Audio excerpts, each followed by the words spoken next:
Welcome to Book Crew. We are on KCCC 930 AM in Carlsbad, New Mexico on Mondays at noon. We're available on YouTube and Rumble under the Task Force Geek banner. And by the time you hear this, we'll be on every major podcast aggregator out there. I am writer and marketing Jedi Dirk Cooper, and I'm joined as always by author and editor Beth A. Freely. How you doing, Beth? I'm good. It's been a crazy week. How about you? Craziness is that's where I live right now, because about 3 or 4 days ago, I finally submitted my book to Amazon as an ebook. I have it set up as a pre-order, which I've never done before, never done a pre-order before. I did a cover reveal post earlier this week. I'm going to do the actual cover reveal on tomorrow. I've got a release date that's now about a month and 3 days away, which originally sounded like a long time, but now sounds like maybe not enough time. It's not. And then I'm looking to reestablish. I mean, I had a street team lined up 6 months ago, and then got sick, and then got busy, and so I didn't release 6 months ago, obviously. And so I got to reestablish connection with those cats. And then I have to do design work now for the guts for the Amazon ebook. Oh, yeah. And then also the paperback and the hardcover that I think I'm going to go through Ingram. And then also, because this is the second part, this is the second book, and I'm going wide, I kind of have to do that all again for the first book so that I can solicit that again to Ingram and to probably Draft a Digital to distribute the ebook every place else. So anyway, I've got all of that running in my head right now, and plus all of my other day-to-day obligations to, my consulting work, the stuff where I'm doing social media. I just picked up a new client, which is great for social media management, but it also means onboarding a new client. I have a illustration to get done. So anyway, times are pretty crazy right now, and I'm sure that anyone who is an author, and particularly an author who is doing self-publishing, knows all too well what's going on with me right now. And in one case is sympathetic, in the other case is like, so what? Because they've had to deal with it. Yeah, suck it up. Suck it up, Buttercup, because that's what we're all dealing with. It's just, Yep. Everyone deals with it. And some people, I mean, Beth, how many books do you have out this year? Right now, So far, 2. I've got a third. Not in the future. But you put out 2 in January, right? 2 in January, yeah. 2 in January. And then I have 2. I've got 2, 1 novel and then 1 anthology piece, but the anthology piece is 22K or under, coming out in May. And the list just goes, I mean. So you've got something coming out in May. Yeah, I've got an anthology piece and a book coming out in May. Okay. Yeah. Well, our guest today is, I think, interesting from many different angles.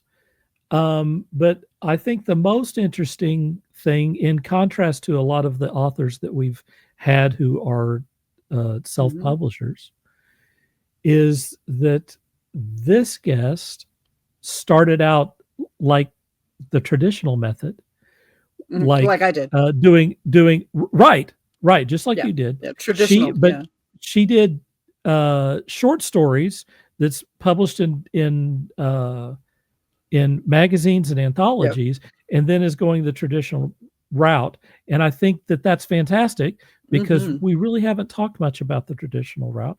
So let's bring in our feature interview with author Veronica Leigh. Hi. Nice to meet you both. Hey, Veronica. Nice Hi. to meet you too. Glad to have you on the show. Thank you for having me. I've been Yeah, I looking think this forward is to a. this all week. Oh, good. We've had a lot of self-published authors and some traditional authors, but I think that your path speaks directly to like the way that Stephen King got started, Oh, by writing a trillion, Yeah. writing a trillion short stories and cutting his teeth that way, and then moving from that into doing novels. So, what I want to start off with is ask how long you've been writing and when you started, when it was that you started writing short stories.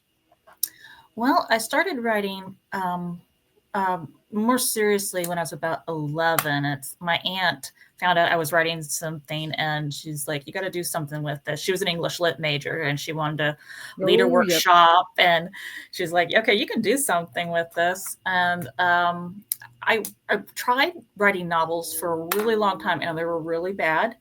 And I was trying to get traditionally published too, and I think I was in the wrong genre. And then finally, I just kind of like started writing the short pieces. It just, just kind of, and it was good training.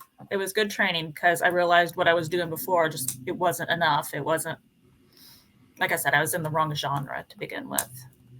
What That was makes a difference. Yeah, for many reasons. I mean, it has to click. Obviously, it has to click with the writer, but it also has to click with the audience too. I've got a I've got a book that I'm going to write next, and I have no idea if it's a genre that anyone wants to read. Yeah. Well, sometimes that's good, dabbling in other genres. You grow. Yeah. So, so you started writing when you were 11. What was the first short story that you got published? Okay, the first short story I got published wasn't until I was 25.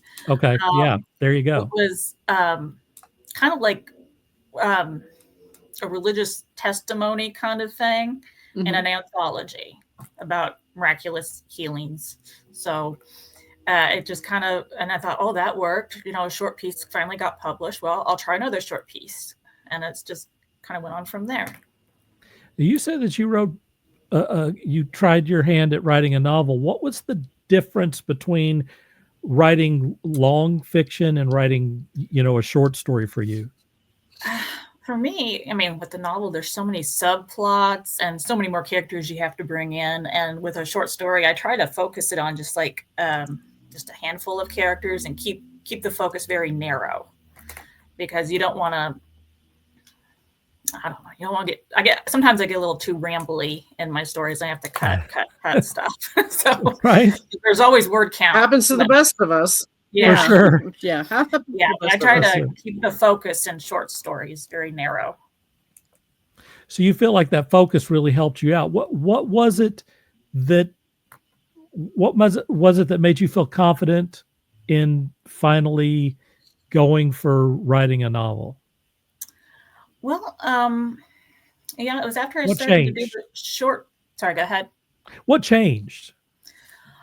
Well, like I said, I had been trying to write in the wrong genre, and I got to the point where I was just like, this isn't working. I'm not getting published. I don't know if I can self-publish, if I have that ability or could edit it in a way that it would be marketable. So I thought, well, I'm just going to write what I want to write, not what I think would sell. And then, like I said, the short pieces started coming, and I started writing a novel in World War II, and I kept coming back to it over several years. Yeah. And it took like about 8 years to get a publisher to say yes. Oh, wow. Well, I'll talk to you about that here in a moment. How many short stories have you published or had published? And please name some of the magazines and anthologies that you've been published in. Okay. If you can remember them, there's a lot. Getting around to the 50 mark, but comparatively, that's not much. That like there's others who've been writing who just all the time, always publish. I get maybe like once a month or once every few months. I mean, that's really good. Yeah, that's fantastic. Yeah, that really is fantastic. Thank you. The biggest one I've been published in was biggest two was Sherlock Holmes Mystery Magazine and Black Cat Mystery Magazine. I'm going to ask you about Black Cat here in a minute. Okay. Yeah, I noticed that. And what I want to do is I'm going to run your information below here. I want to suggest that everyone go to your website, because you have many of your short stories listed on your website. And people can go back, I mean, it's many years back, and they can see how many short stories that you've written. And I also think that, everyone, like, things have changed so much since, back when I was first interested in doing, in being a writer. Obviously the old traditional method was you should start writing and getting published in short stories, and then start writing a novel when you feel confident, and then go to a publisher and try to get it published traditionally. And then doing self-publishing was something that, only if you didn't have any talent, you went through self-publishing. They call it vanity publishers or whatever, people that would do the work for you or whatever, but you pay them to put it out. Yeah. And it was usually like CEOs of companies that thought that they had something really smart to say, and would have a ghostwriter write the thing for them and put it out so that they got to pretend like they were an author. But, obviously in the last, let's say 15 years, self-publishing has changed dramatically, to the point where, like, I read a few days ago that I think 70% of the romance novels on Amazon right now are self-published. Might be higher than that. Yeah. So, you are in a unique place where you did the hard work and published the short stories and did it kind of the old-fashioned way.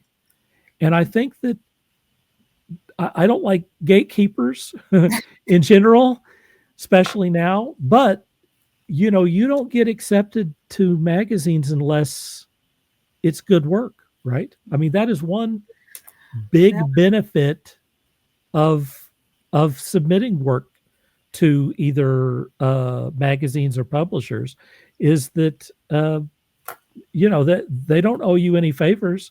If they are publishing your work, it's good. Thank you. Yeah. I want to point that out, because I think that a lot of people have it in their mind now that they have to, that self-publishing is the only way to go. It's like, it's completely flipped on its head. Yeah, yes, it's changed quite a bit. I'd say, like, you said 15 years or so. Yeah. Well, and the two companies, or the one company my novel was accepted at is I think it's an independent company. It's not one of the big five. So you have the independent companies coming up, and it's good to notice them, because they're finding really amazing authors that the big ones are overlooking. Yeah. Can you tell us a little bit about what the advantages are of just kind of being the writer instead of also being the editor and also being the cover designer and marketer, the cover designer, marketing and everything else? Well, I know my limits. I can't design a cover to save my life. I can't draw or do anything graphic, any kind of graphic design. So that's in the hands of professionals, thank God. Formatting is another thing I wouldn't have been able to figure out, which I had thought about doing Amazon publishing. If this story it was continually rejected, I thought that's where I'm going to go. But I was thinking, like, how am I going to format it? I don't understand the first thing about it. And then what was, the marketing, I'm trying to figure that out as well. Because even with independent publishers, you have to kind of get out there and hustle. Yeah. I mean, even it is a hustle. And unless you're a top 5 author, right. You're doing pretty much all of your promotion, especially now. the editing, I'm holding my breath, because the publisher that accepted the World War II novel said they're going to keep the content as it is. So I'm hoping that I got all the grammatical. I mean, they're going to check for grammatical editing, but like the plot, the characters are all going to be just kind of as I wanted it. But it's still scary because you're thinking like, oh, I hope I didn't do anything. It is. Yeah. Did I mess up? The readers will know. They'll see it. As someone who has been traditionally published already, they will probably have an editor go over the work and look for those last few things. I would be surprised if they didn't. Okay. Fingers crossed. Yeah. What has been your experience with having people edit your work? I prefer it because they catch things I don't. I'm just too close to my work. And it's like, I'll make excuses, not wanting to cut this or that, or just not seeing the full picture. And a good editor, they see what I'm trying to do and they help me do it. Because I can't always do it on my own. It's like, I mean, it can be difficult. I mean, there's a lot of ego that's involved with writing. For you to put something out there takes a certain level of ego, but it always, an editor to me always feels like someone's got your back. They're looking at the stuff and they're trying to help you bang it into the best shape that it can possibly be. Yeah, and they couldn't invest so much time if they didn't see value. So for sure, yeah. Right. You've obviously submitted a lot of stories for publication. What is your advice to other writers who might be interested in submitting to magazines or anthologies? After the first 10 rejections, just keep going, keep submitting, because that's where I've been. I mean, I still get hundreds of rejections every year. Yeah. Probably for every story I write, I get 10 to 20 rejections for it before it's accepted. So you just, don't take no for an answer. Just keep going to the next publication. Yeah, just keep putting it out there. Mm-hmm. Yeah, because someone will see the value in it. They'll see like, okay, we'll see what you're trying to do. We can help you with it and get it out there. Is it more difficult to find magazines and publications now than it was 5 or 10 years ago, or not? Well, yeah, I've seen a lot of good ones close, and or cut back, and it's just. But then there are also new ones that kind of they're formed. They come into publication. So yeah, it's an ever changing business. I imagine a year or two from now, it'll look very different too. What is Black Cat Weekly? And tell us about your work with them. It is a publication for both, crime, mystery, and I think it's fantasy and science fiction. And they accept new authors. They accept established authors. You can go on their website and submit. But the editors are really great. And I've gotten to know some of them. Sorry. They're really good to me last year. They published several of my pieces. So. You have several issues that you've been in, and that's a magazine that I was familiar with. Oh, okay. I'm familiar with Black Cat too. It's been around for quite a while. Yeah. And the Sherlock Holmes magazine. I've seen that as well. Yeah. That one's not always open for submissions. Oh, really? Yeah. Because everyone wants to write for it? Is it just really competitive? Yeah, it's a good one. Yeah. Tell us about the type of stories that you wrote for Black Cat. Well, primarily they were historical, mystery, and crime fiction. Okay. That's a popular genre right now for sure. Mm-hmm. Yeah. So, and I'm interested in history, so my crime stories are usually based in a period in the 1930s or the Victorian era or something like that. Well, then the next question that I have to ask is tell us about how you do research and where you look for stuff and what your advice is for other people who are looking to research the past. Go to your public library. I mean, it'll have a wealth of information. Whether any topic you want to look under, or any kind of similar fiction you might be interested in writing, you have plenty of examples. Just go to your local library. And really the internet, it's amazing how much more is on the internet than it was 10, 20 years ago.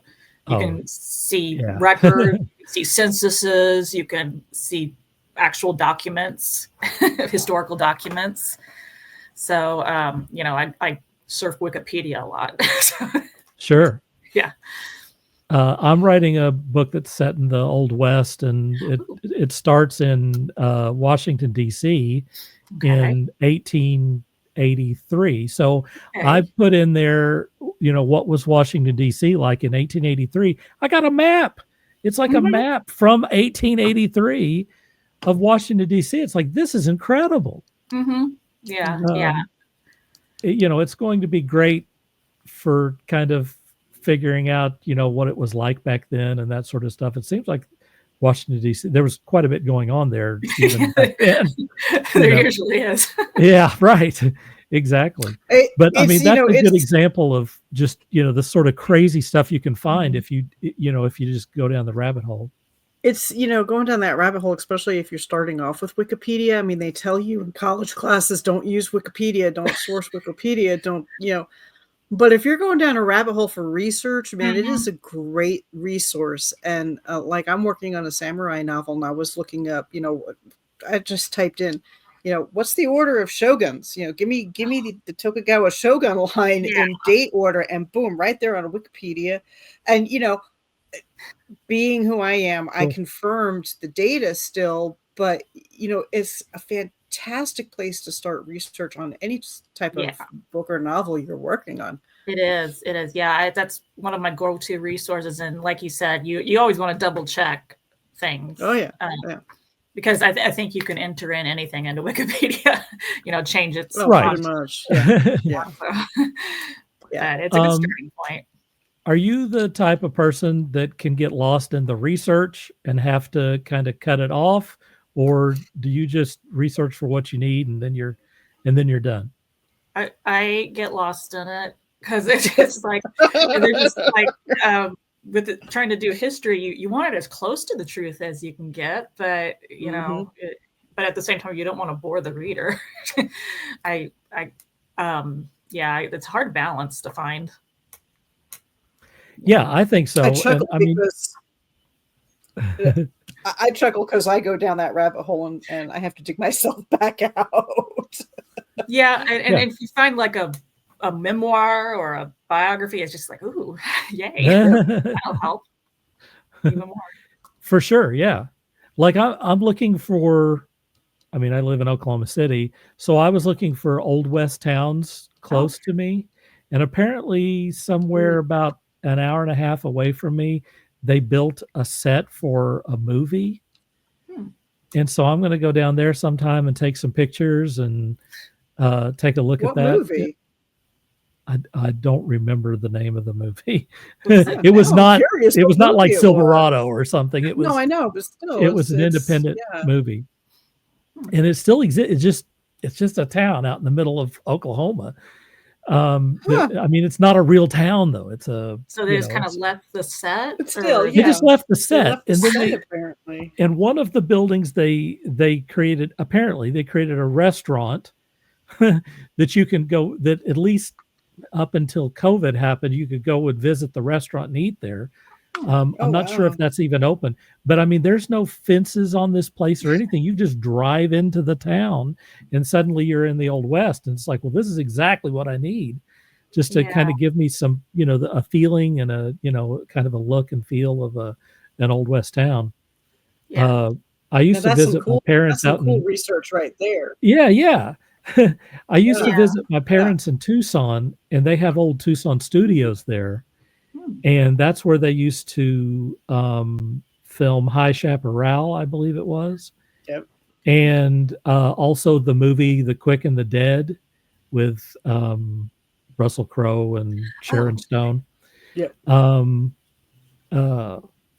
that thing is incredible. That is a huge town, and it is not just storefronts and stuff.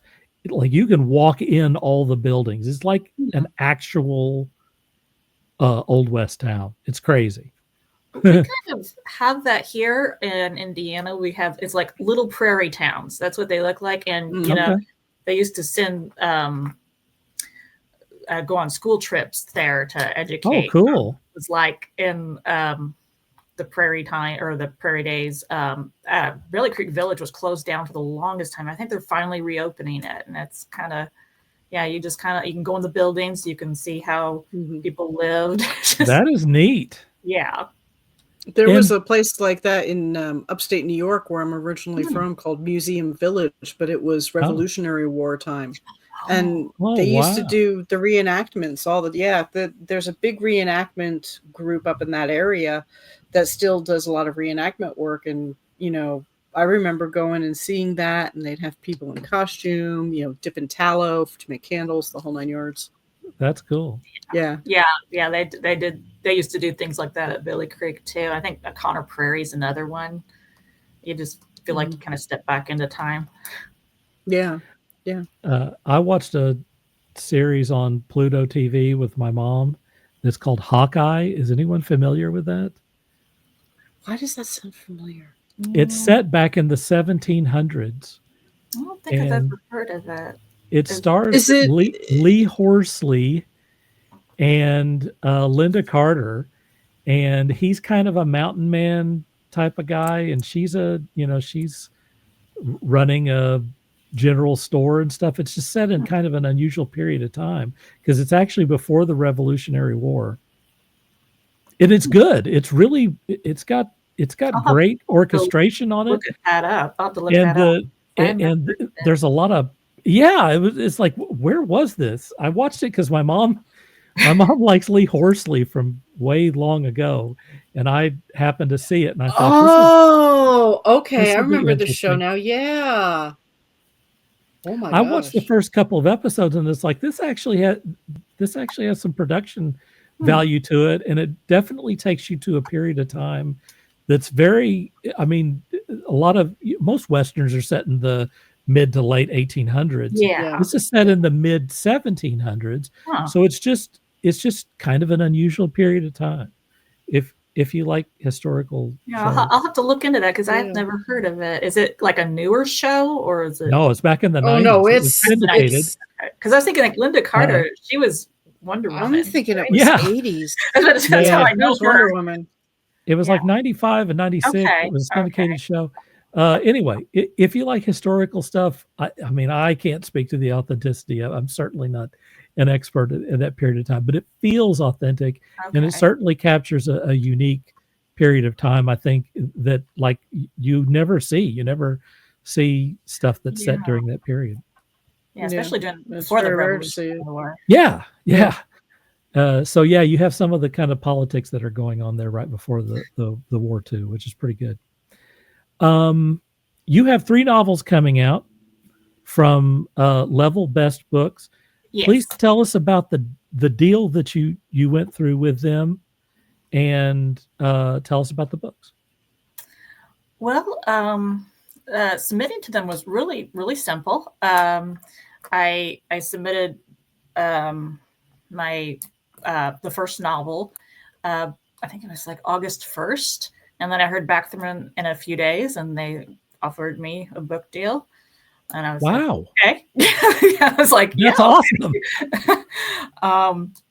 And it, like I say, it's an independent publishing company, and it publishes a lot of sometimes they publish cozy mysteries or thrillers or hard-boiled or whatever you're interested in. I haven't really done any like editing or revisions yet. That won't happen, I think, until next February. The the trilogy is centered around a female sheriff in the 1930s. Oh, cool. It was kind of a practice back then that when a local sheriff, if he was married, if he had passed away in the line of duty, his widow could inherit the position through widow succession. Oh, interesting. Yeah, I don't know if you've ever seen Public Enemies with Johnny Depp. I haven't, but I really want to see that. Okay. Well, you remember he's John Dillinger, and he's imprisoned at one point, and he escapes. Well, the sheriff of that county was a woman, and that's where I got my historical basis. I love my character. She, he kind of escaped on her, but she had inherited her position as sheriff from her husband, who had passed away in the line of duty, I think. And there was actually a number of lady sheriffs out there in the Midwest, and I think maybe even the West, who, that's how they survived during the 20s and the 30s, maybe the 40s. It was often a symbolic position, but in my series, it's not symbolic. She's actually solving crimes. That's cool. Yeah, very cool. Thank you. And so all three of those books, it's a trilogy featuring the same characters. Yes. Very cool. Yeah, that's awesome. And when is the first book coming out? It'll be out in, I think it's August of 2026. So it's got some time before it appears.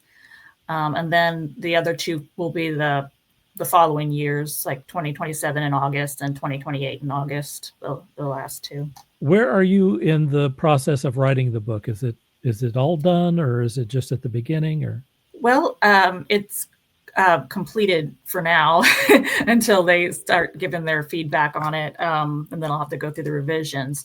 I'm trying to finish the first draft of the second book, and it's challenging. It's like, okay, get it done, but I haven't been.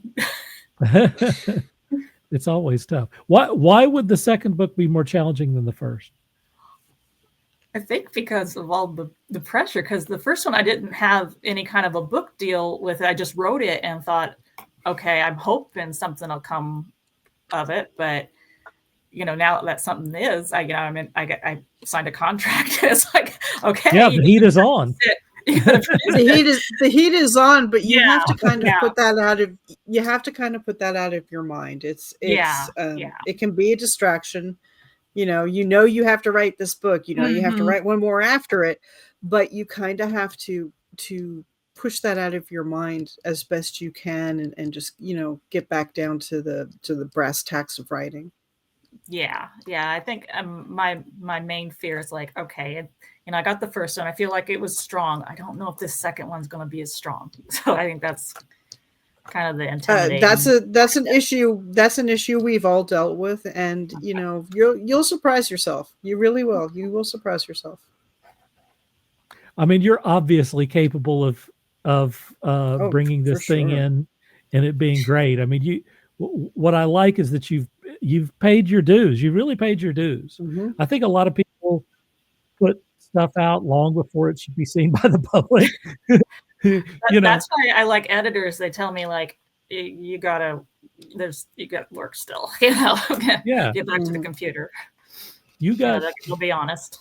You got forged in fire. You did the work beforehand, and got published. I mean, you got published so many times. It's awesome. It's such a great accomplishment. Congratulations to you. Thank you for doing it this way. For sure. Yeah. How are you with social media? Do you have any advice for people who are trying to get the word out? I'm trying to learn how to build a platform. My platform's not very big. I probably should have been working on that too, as I was publishing short pieces. But all of us should be. So I'm trying to get more of a platform built this year before some of my couple of my novels come out. I'm trying to bribe people to like my pages by doing giveaways. That's something I've come up with, but Oh, no, I mean, none of us have ever done that before. No. Right. yeah. Well, for one thing, I'm gonna give us a plug, but you one too. Get on our Facebook group for Book Crew. Okay. Yes. It's Yes, called Book please Crew do. Yeah. Podcast. You can put the stuff on there, and I mean, we encourage authors to share stuff on there. Okay. And in addition to that, find us online, and Okay. we'll like your stuff. I'll go like your page, and I'll like the stuff that you put out. And also, but I will say this: you do have. I mean, you've got another year now where you can kind of build this stuff up. But I feel like once you come out with your first book, all of it's going to kind of come together for you, because people really are dazzled and appreciate someone who can do a complete book.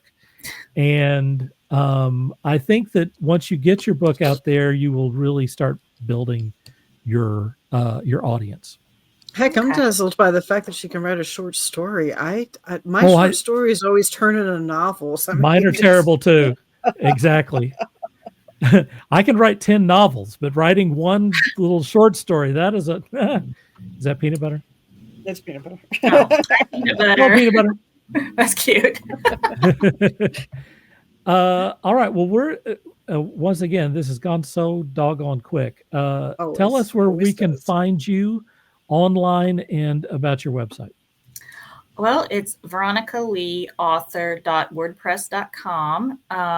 I blog about writing. I blog about historical topics, classic lit, period dramas. Sometimes movies and books reviews go up on there. It's probably your, average author website. Hey, I mean, I visited your website. I think you did a good job with your site. There's plenty of content on there. You've covered the basics on there. It looks nice. It looks like it's your site. I mean, from talking to you and knowing what your stuff is, I think it fits with your brand. So anyway, I think you've done well. Okay, thank you. You're welcome. Is there anything else that you'd like to add before we wrap up here? No, I just appreciate this opportunity. It's been great talking with you both. We definitely want you to come back once the books come out next year. Okay. Come back for and sure. Talk about them. Yeah. Yeah. Okay, awesome. I love the subject. I'm anxious to read your book. Okay. So same here. Looking forward to it. All right, Beth, you and Peanut Butter, tell us where we can find you. You can find me at the usual haunts on Facebook, Twitter, and Instagram. On Twitter and Instagram, I'm at B.A. Freely, Freely. Or you can just look up my link tree if you want to get all the good stuff. That, again, is B.A. Freely, Freely. Or you can find me on my website at Beth Ann Freely, BethanneFreely.com, and at themusesfunhouse.com. All right. You can find me at writeworks.dirkhooper.com. My erotic book is through asherlake.net. You can find me at the Muses Funhouse as well. I'm on X at Dirk Hooper Plus, and you can find me on Facebook.com at Dirk.Hooper. Before we go, I want to say that Beth A. Freely is offering editing and book trailer services, and I'm offering author branding and social media management at themusesfunhouse.com. And I'd like to invite everyone to join and participate on our new Book Crew Facebook group. You can get updates about the show, insight from working authors, including Beth and me, and post about your own book projects. It's facebook.com/group/Book Crew Podcast. Join and tell your author friends. Thanks to our guest, Veronica Leigh, for Beth A. Freely. I am Dirk Hooper saying, dream hard. Bye.